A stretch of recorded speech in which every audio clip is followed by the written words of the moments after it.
Thanks for tuning into the 2020 season of Cigars, Liquor, and More. As we join our buddies Bill. Howdy.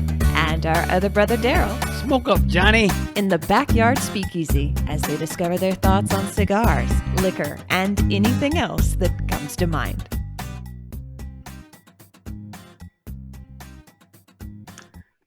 All right, so with us we have Brooks Whittington. He is a co-founder of Halfwheel, 10MU, and Ruta Media, LLC. He was a documentary wedding photographer. You did a stint for the Dallas Morning News, Fort Worth Star-Telegram. So you've won a couple of awards, including the Masterpiece Award for Top Wedding Photojournalist. You started a blog called Smoking Stogies, and then along with the Cigar Feed and Charlie, that morphed into Halfwheel, the Halfwheel that we know today. And you have brought a world of reviews and great pictures and your journalism skills into the world of cigars, and we thank you very much for that. Thank you. Was any of that correct? Certainly. I don't remember winning a Masterpiece Award, but I suppose it's possible. Oh, well, that's what I have. If it's wrong, it's wrong. I don't even know. I don't even know what it is, honestly. But it was, anyway, that was probably 15 years ago or so. So who knows? Yeah, it says 2007. I'll look it up. Okay. It's probably in my garage somewhere. So so in your bio, you said you've been smoking stogies, since around 2005, 2008 time frame? I think I neglected to put down when you said you started, but you started a blog called Smoking Stogies. What made you decide to do that? So back in the day when I was shooting weddings, we were documentary wedding photographers. We traveled all over the world. The wife and I traveled all over the world shooting weddings in a very, very specific style, documentary, a true documentary style, which at the time was extremely popular. Not so much now, but back then it was very, very popular.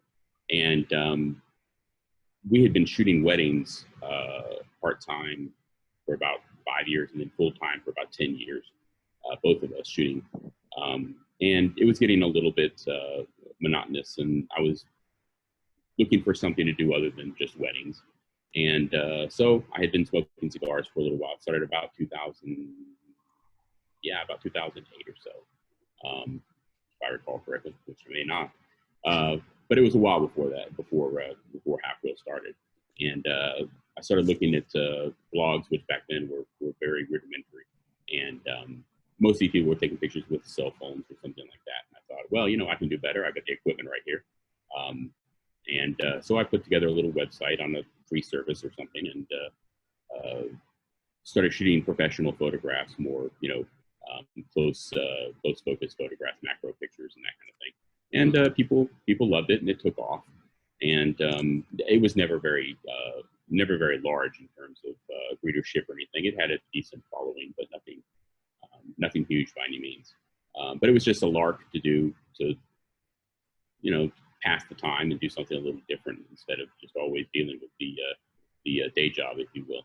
And it morphed into more of it was just photographs to begin with, I think, but it morphed into more of a situation where I was trying to, I realized that there were a lot of cigars out there that people knew about, but never actually smoked or never actually reviewed on any of these blogs. They're too expensive. They're too hard to find. They're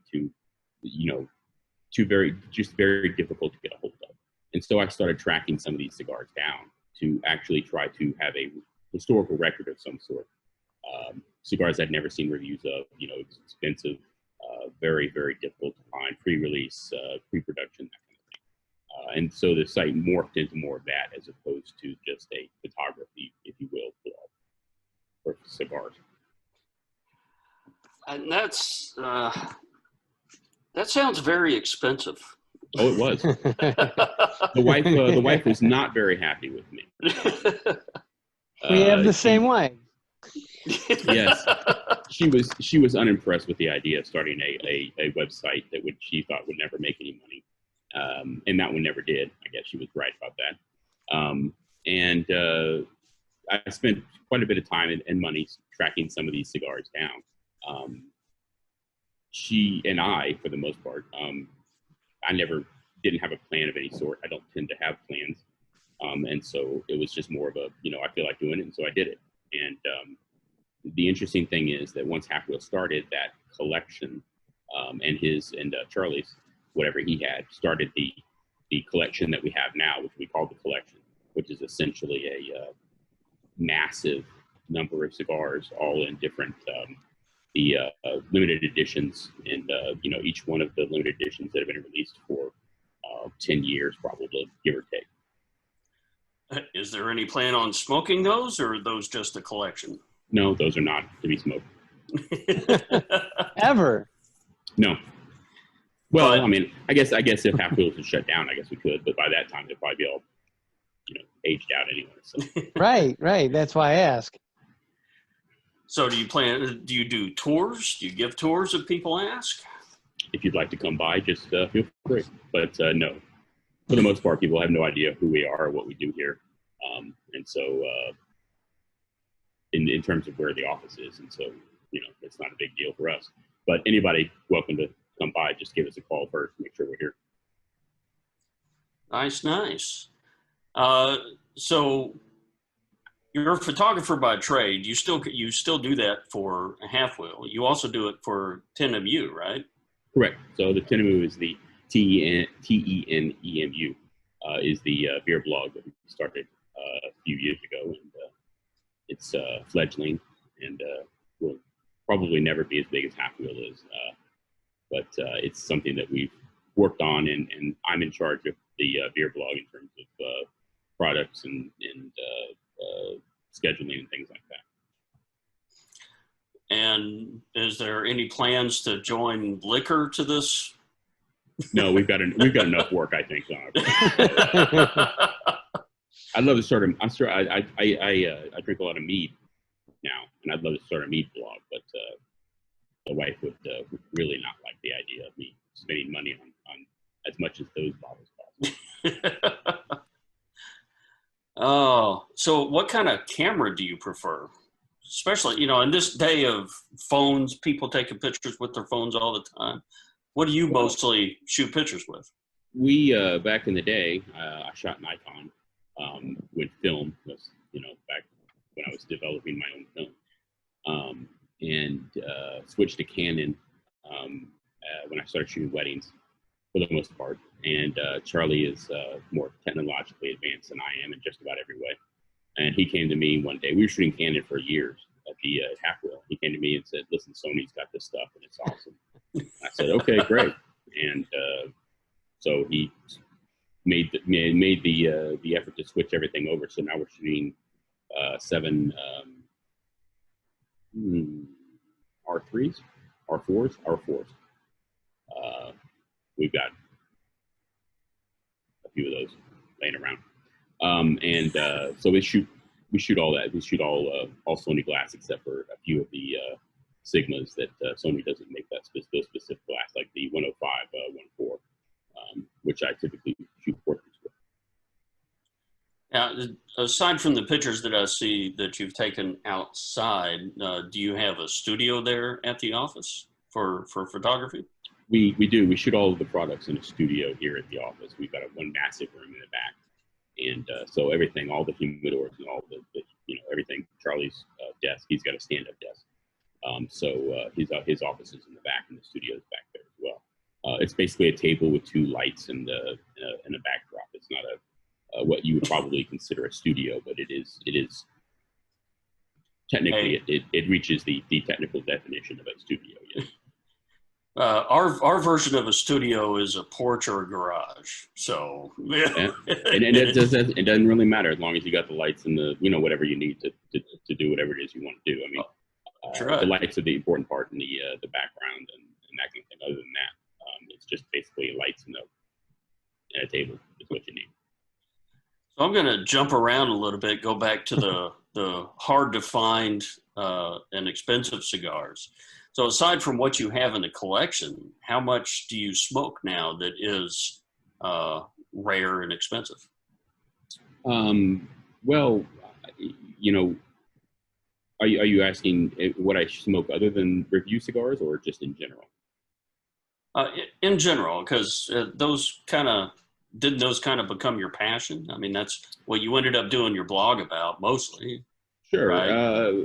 You know, the thing is that the things tend to change when you get older, and you know, the wife and I have been together since we were 15, and we had a son, and you know, things change in that regard when that kind of thing happens, and um, when it went from when smoking stogie was shut down, and it went from smoking stogie to half wheel. Um, it became a real, you know, when we went full time with half wheel, especially, it became a job. It became something that we have to do, and that has to be done, and deadlines and all that other good stuff. Whereas with smoking stogie, I could just do it whenever I felt like it, because it didn't matter. Nobody cared when I posted, basically. I don't smoke as much as people probably think I do. We have 25,000 cigars in the office, give or take. I mean, 5,000 cigars. And I probably smoke probably six cigars a week. Wow. Yeah, I would have expected more. I just don't have the time, and we're reviewing. I used to smoke cigars for reviews, and basically nothing else. So we smoke 3 cigars for every review we do. We typically have 2 reviews a week. Each one of the reviewers at the site has 2 reviewers a week, give or take, with different scheduling, but give or take, it's 2 reviews a week, and so 6 cigars. So did you come up with the scoring method that you guys have? Nope, that's all Charlie. That's all true. So what are some of what's the most rare cigar you've smoked? Rare in terms of the fact that nobody else has had one, probably, or rare in terms of price, in terms of just nobody could buy it, and that's why it's rare, kind of thing. Oh, I was thinking rare as in probably nobody else has smoked it, or very, very few people have. Most cigar smokers that I know have a list of cigars that they'd love to smoke, but they probably what people would call a white whale, right? You have these things. Oh, I'd love to have that one day or whatever, but you probably never think that you're ever going to smoke it.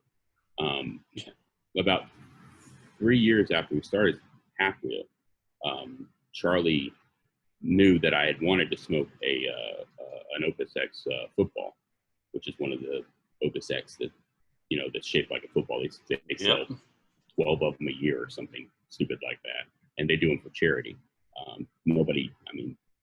Virtually nobody's ever seen one, more or less, smoked it. And I'd always thought, it'd be cool to smoke or whatever. And he somehow came up with 2 of them. And so we smoked one for a review, and then I've still got one in the cooler somewhere. But I'm willing to bet that fewer than, I don't know, 100 people maybe have smoked one of those, if not fewer than that. So how well did that smoke? Oh, it tastes like crap. No, I mean, the problem is that it was not what you would think of as an Opus X. It was just it's essentially a novelty, cigar. We've been told that it has Opus, tobacco in it, and it may very well. But it's not. If you think that it's just, the same tobacco rolled in different, amounts for the football itself, it's just not the case. It can't be, because I was able to smoke it down pretty easily, and if it was that much tobacco, that much Opus tobacco, Fuente tobacco, it probably would have knocked me on my butt. Sorry. So that's fine. So you and Charlie seem kind of like polar opposites. How did y'all meet and get together and wind up forming halfwheel? Yes, there's no doubt that we are polar opposites in just about every way. So Charlie started his blog, and I don't want to speak for him, obviously, but he started his blog when he was quite young. He was still in college, And his was essentially a news blog for cigars, which didn't really exist back then. We had Cigar Aficionado, but nothing like what he was doing, which was actually tracking down leads and doing, the actual journalism work. We had run across each other in forums and stuff. He actually, I believe his parents lived here. And so he came back here periodically from college, and we would get together. We had met at some function or another here in Dallas. Here's a card, that kind of thing. And then we started realizing that we could help each other out. I don't care about news. I didn't do any news hardly at all on my site. So whenever I get a tip or something, I would send it his way. Hey, you heard this, it's interesting or whatever. And he started saying, hey, I can find some cigars for you. If I run across something that you think you want, I'll put you in touch with whoever's selling it and that kind of thing. And so we would do that for a couple of years back and forth. And then we started walking around to IPCPR together when we would go. He is a lot more in tune with the cigar industry. Again, remember, I was never expecting this to be anything more than just a side website. So I was just there to enjoy things. I wasn't really there to do much of anything at the show. And he would get me to meet all the people and that kind of thing, that he was actually taking it seriously. So it was a very different situation in terms of what he was doing compared to what I was doing. But he would, meet Pete and meet, Yanni and, whoever else. And after about 2 years of that, and again, time means virtually nothing to me. So it's possible that my timing is way off on this. But about 2 years into that, we sat down, and I believe I offered him a job at my site. Said, hey, why don't you come over and you can work for my site for basically nothing, because I wasn't getting paid anything. And he blew me off a little bit. But then the next year, I think, we sat down again, and he said, listen, why don't we try to, we can actually, you have the cigar reviews and you have the photography, and I've, been building a site with news. We could, we could combine these two and have a pretty good site. And I said, hey, great. That's awesome, man. Sounds great. Again, I wasn't expecting much of anything from it. It's just a thing to do. So he said, all right. And then he started working on it. He built the site. Basically, for the first site from the ground up, I had virtually nothing to do with it in terms of actually building it, because I don't know how to build a website. So we would go back and forth. It took about 6 months.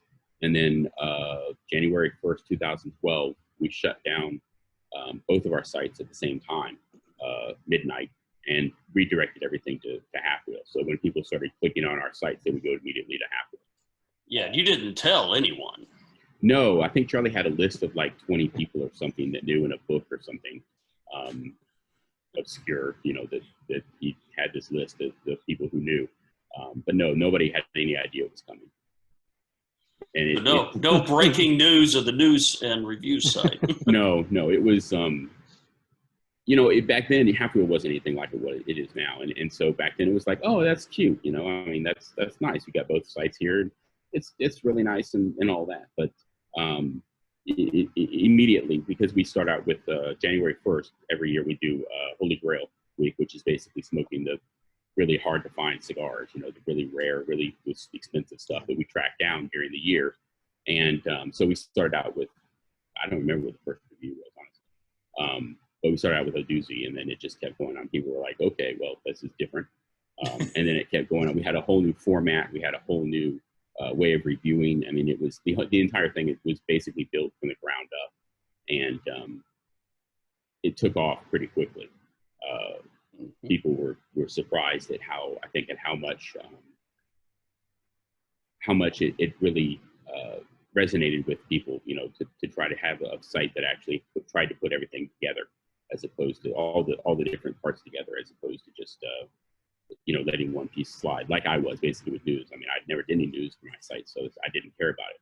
And so, well, halfwheel does it all. For consumers, it's like having a friend on the inside where you can get all this information from. It was truly lightning in a bottle, I think. because it was something that it would never work today because we have us here, and and Coop and any number of other people who are doing good work and do good journalism work. But back then there wasn't anybody doing that stuff, and so or very few people, and so to have a site that's this high quality and having this the ethics that we have and the journalism background is something that just didn't exist, and so it took off from there. Yeah, and like you mentioned, I think Cigar Advisor before, but they only put stuff out once a month. Aficionado. Yes, Aficionado. Right. Well, and they have a website and it has news on it for sure, but it's just not updated. There's been times when Halfwheel's updated 15 times a day with different stories, and they don't update it that much. Yeah. They've got the magazine. I think that's where they put the bulk of their. Don't want to speak for them, but I think that's where they put the bulk of their emphasis. Yeah. No, I love Halfwheel. Thank you. I do too. Y'all got great stuff going. Yeah. It is the go-to site. I mean, it's just where you go, and everybody is going there. That's where everybody gets their news. Mm-hmm. That's where people go for reviews anymore.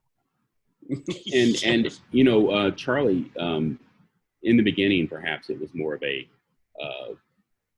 joint effort in terms of running the site and that kind of thing. But Charlie has basically taken over the site in terms of running it on a day-to-day basis. And so the vast majority of things that you see, the different changes that are made and that kind of thing, those are all basically, either instituted by him or thought of by him.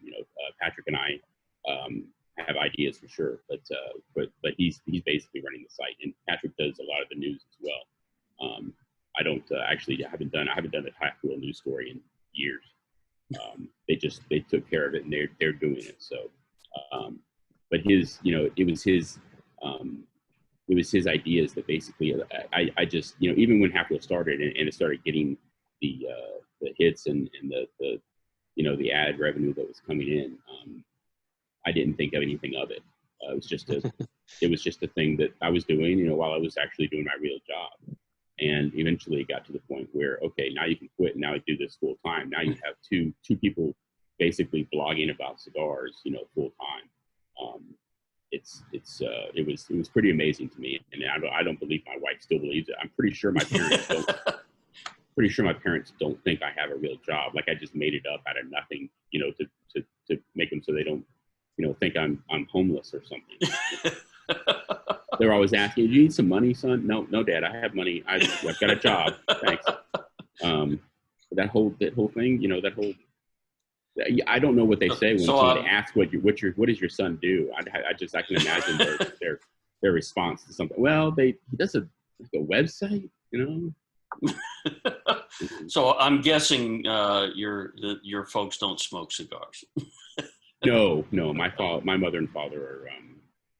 They were raised Southern Baptist, and they retired in a little place called Headland, Alabama, which is as small as you think it is. And they're retired there. And my father's career military. He got out after 32 years, full bird, and he's puttering away, on the farm. Or I guess it was big enough to be a farm, but not really a farm. They don't really grow anything. But no, they don't smoke cigars. He loves the cigar boxes. He puts, nuts and bolts in them. So I give those to him for that. But it's just a whole nother way of, like I said, it's just a whole nother way of doing things, of looking at it. I don't think it ever shocked Charlie that it's become as popular. I mean, I think that he probably had more of an inkling than I did. And the wife, I still think she's upset with just the fact that it actually worked out. But you mean that she wasn't right? Yeah, exactly. The funny thing is that I always I can we have a little bit of latitude in my salary, not bunch, but a little bit back and forth, and so I'm always making sure that I make just a little bit more than she does, so that I can. You got to win where you can. Indeed. Noise living crap out of her. So when you moved from, hey, this is my regular job and here's my side hobby that happens to be making money now. When you made that move, like what kind of happiness level changed for you? Were you happy in your previous position and oh, this is just another thing? Or are you like, oh my God, thank God this worked. This is the greatest to get away from my original job. Well, the interesting thing is that, when people ask this question, your job is basically to smoke cigars and drink beer. That's what we do. Not quite true, but that's, it's what people would think of it. But I've never had a real job in my life. I've never worked for anybody else. Really? My entire life, I've worked for myself. So for me, it was just moving on to another thing. I was a freelance photojournalist I started when I was 16. And did that for 10 years or so, 7, 8, 9, 10 years. And then moved up from that to weddings, and then from weddings to this. And so for me, it's just always been that way. If my wife, for example, who's a tax accountant now, accountant, she works at a place called Raising Cane's. Yeah, we've heard of it. in their RSO department. But if she was to get a job, like this, it would be very different. But for me, it's just another. I was used to working at home, and that. In fact, it was really weird because when we got an actual office, it was odd for me to have to go into the office because I was always working at home. And so it was very weird for me to go into and have an actual office to go into because I just never really did that much of that. So when they started so I don't call it social distancing. I think that's a dumb term. It's physical distancing is what you're really doing. So when they started all this physical distancing, you're like, I got this. Yeah, I mean, the thing is that, we have a lot of stuff that we have to do at the office here because I have to take photographs of all the cigars and they have to be sent out to reviewers and that kind of thing. And it piles up if you don't get, all the video equipment is here for reviews for accessories. And really you just have to sit down and talk to each other, Charlie and I, just to, go over stuff and make sure that we're on the same page in terms of that. But for the most part, you can do a lot. 95% of the work that I can do at home if I had to, sure. Can't argue with that. Yeah, but there's no stress relief in working with inanimate objects over recently married couples. Well, the problem is that when I was shooting weddings, I was the boss, and I could do what I wanted to, and I made the rules, and we were in a position in our business where we basically did whatever we wanted, and brides paid us for it, within reason, obviously. But it was essentially that they gave us full reign to do whatever we wanted to do because that was the style that we had. Working with Charlie's a little different because a lot different. I tend to be very laid back. I tend to be very. I don't plan a lot. I don't really write stuff down. I really just kind of go day to day and go from there. And he's a very meticulous, organized person. And so it was very different. It was obvious who was going to be in charge, basically, because, I mean, if it was up to me, the website probably would have shut down long ago, just because I would have run it into the ground. But it's a little more difficult when you have a situation when you have somebody who's basically half your age. I think he was born the year I graduated from high school, and it's just a different situation in terms of that. So yeah, I mean I think I lost my train of thought. That's okay. That's okay. He's running the site and he's the best suited for it. There's no doubt in my mind. And if not him, Patrick, because Patrick is even more so, I can assure you, than I am in terms of you being on the ball. I have my talents, but being organized is not one of them. Well, the combination of you two seem to hit the mark for for what you're doing. It's working out pretty good from what I can see. Yeah, it just continues to it just continues to get better and better in terms of the content we're putting out, and it's really amazing when you think about the idea that our very small industry can actually have, can actually have people like us who basically cover nothing but the cigar industry and do it full time. And there's something for us to do every day when we walk in the door. It's pretty amazing to think about it. Well, and there's a whole lot going on. I mean, we're practically in a heyday for cigars. I mean, there's a new brand, a new company putting out cigars just about every time you turn around. How do you deal with that influx? Well, again, Charlie does. That's a question for him. He does all the news. Him and Patrick do all the news for the site, but you still got to review them. You still have to stay on top of things. Well, sure. He decides who reviews what too. Really? Oh yeah, yeah. He's got a whole system built around the idea that people don't review the same.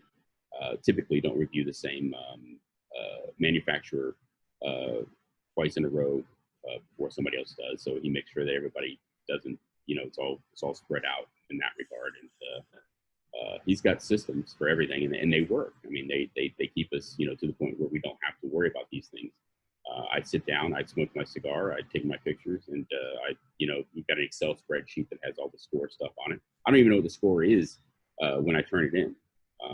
It's an Excel spreadsheet that he runs through an algorithm that basically spits out a score.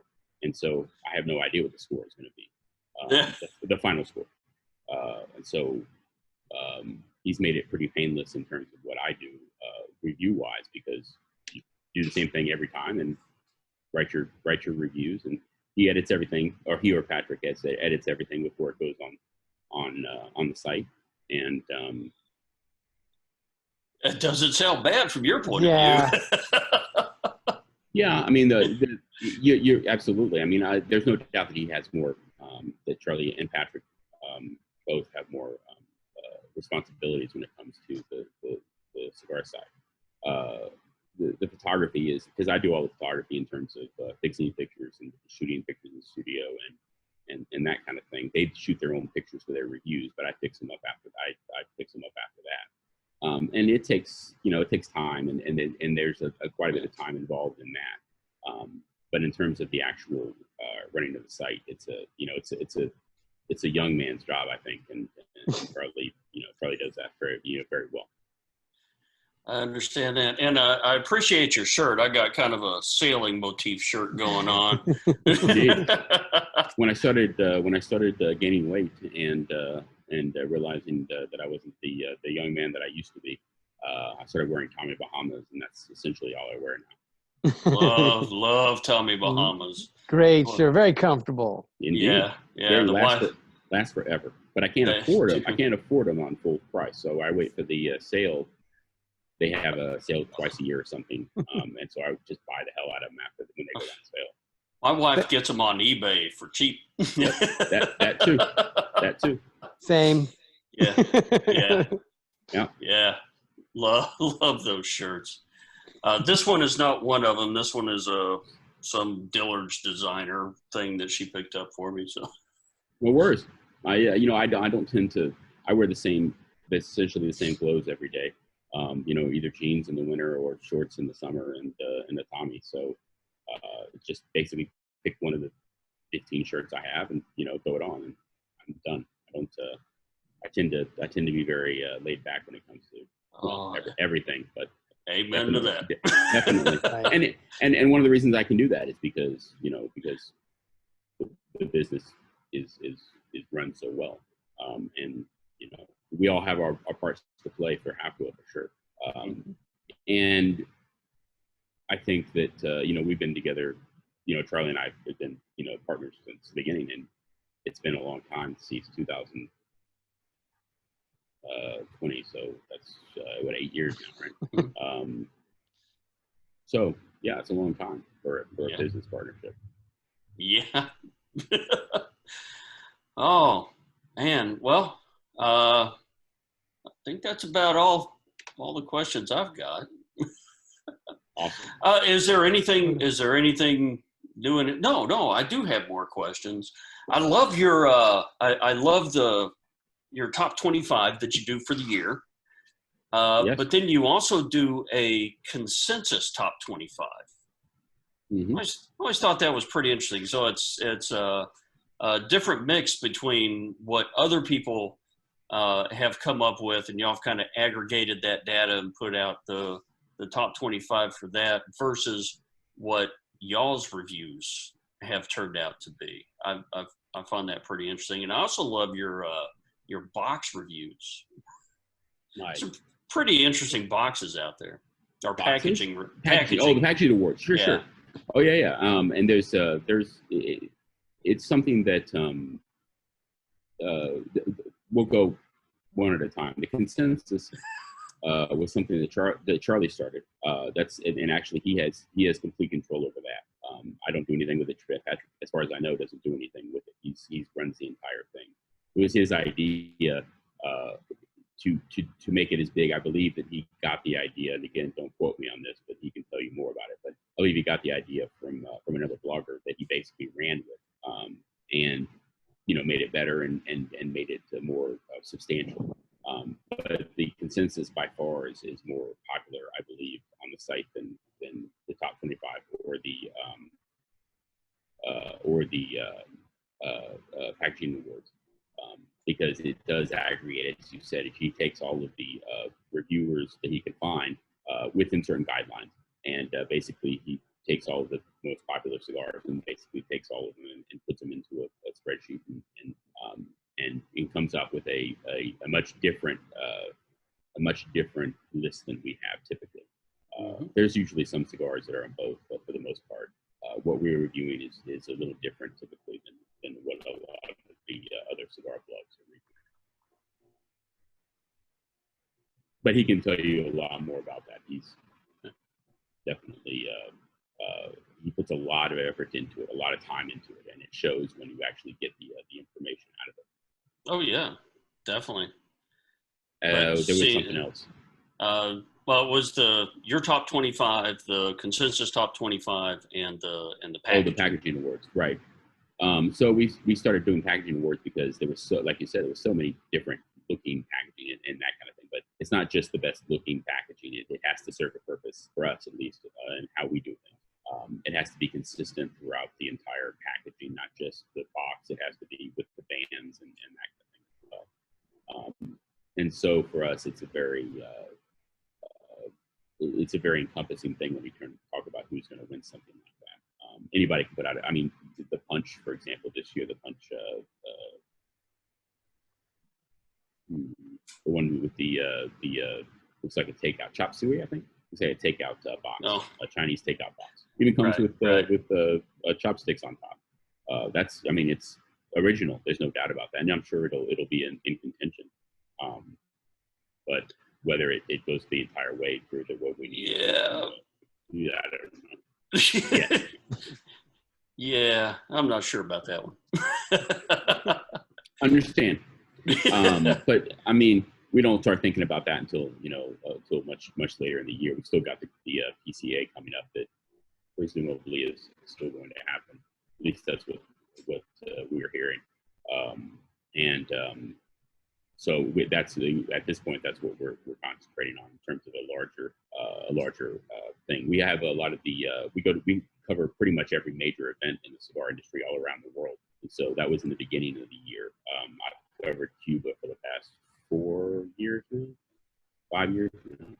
now. Nice. The Habanos Festival, and Charlie and Patrick cover Pro Cigar and the Nicaraguan Festival as well. And then Charlie covers the one in Vegas, I forget the name of it, and the other one in Vegas, rather, and a couple of the other ones. But those were all in the beginning of the year. So now we have PCA coming up, and then at the end of the year, we'll have all the top 25 stuff. So you think they're going to try to change their name yet again? I have no comment about that. probably wise. Well, Brooks, thank you very much for joining us, for letting us take up some of your time. Of course. Happy to help. Again, love the shirt. Thank you. And Love the photos. Y'all are in Dallas, right? Yes. We are.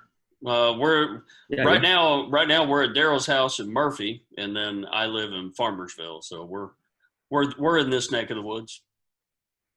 I don't know where those are, but they sound like they're far, far north. Plano. Or south.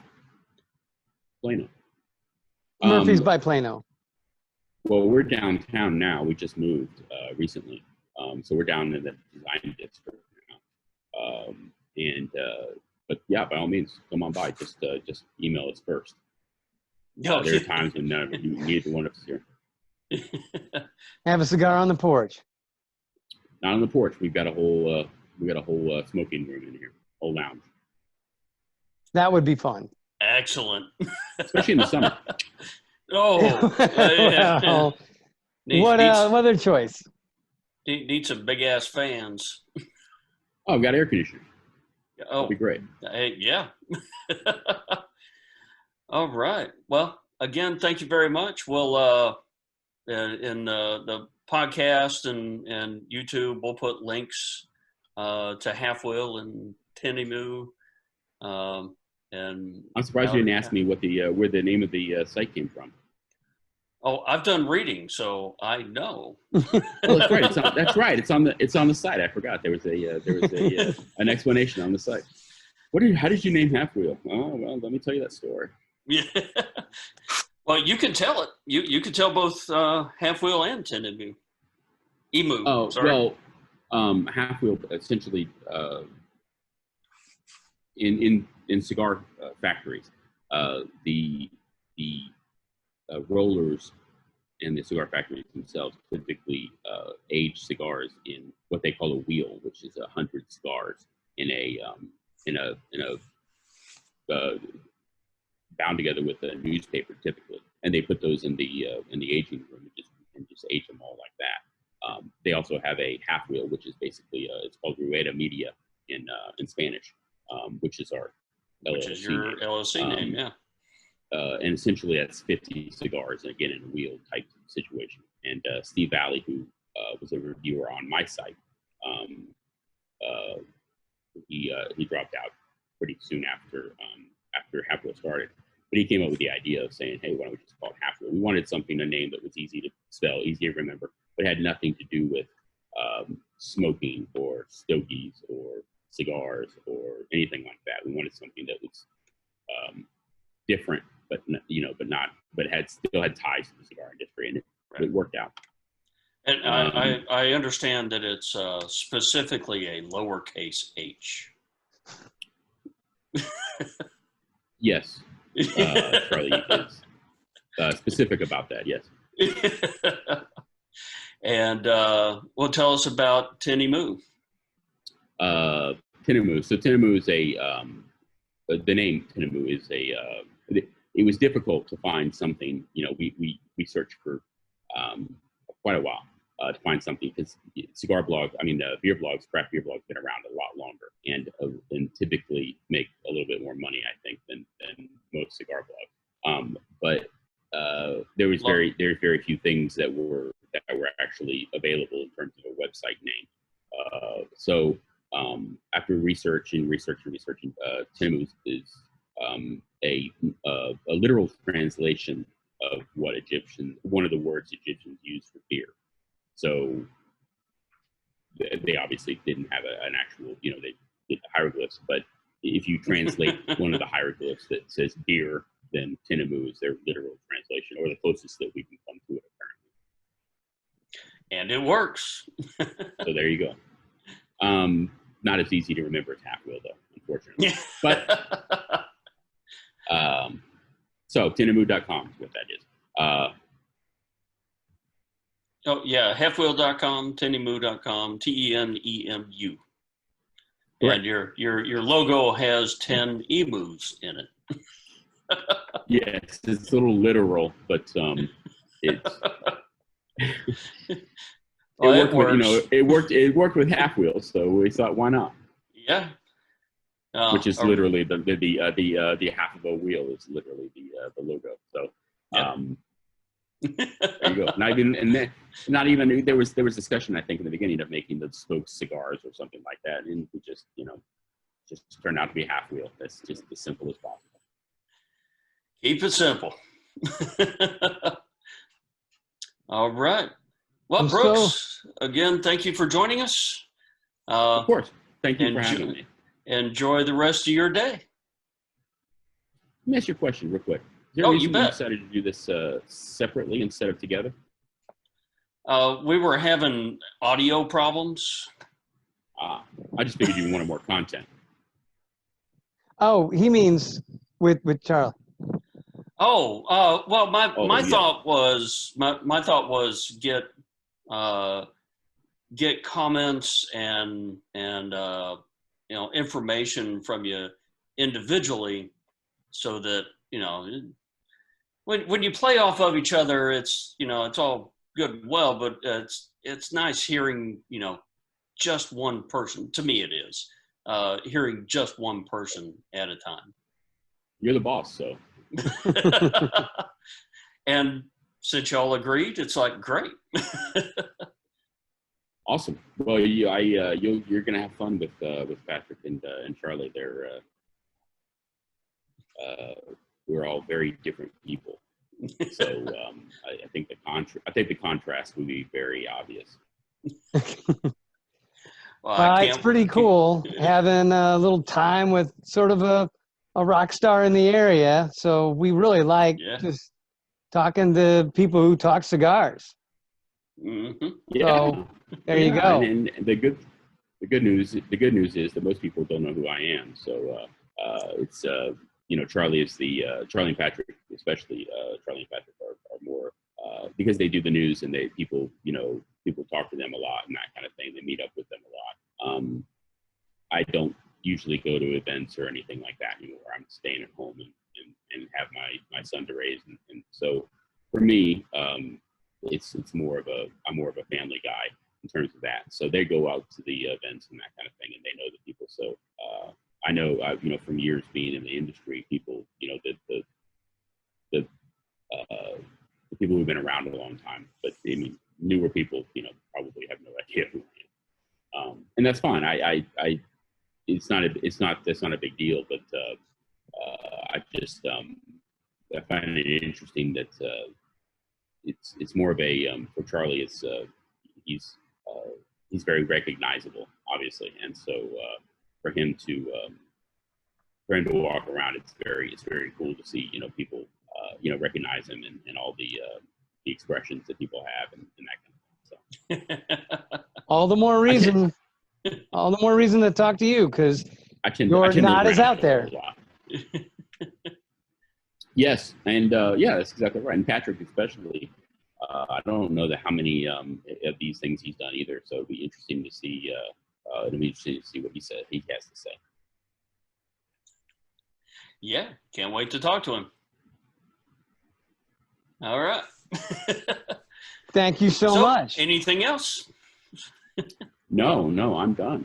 I have to get home. Right. So I appreciate the time. I have to appreciate the time, though. All right, you betcha. We do too. No, we appreciate your time. And so please email us. Oh yeah. And we'll set up something this summer to come by the office.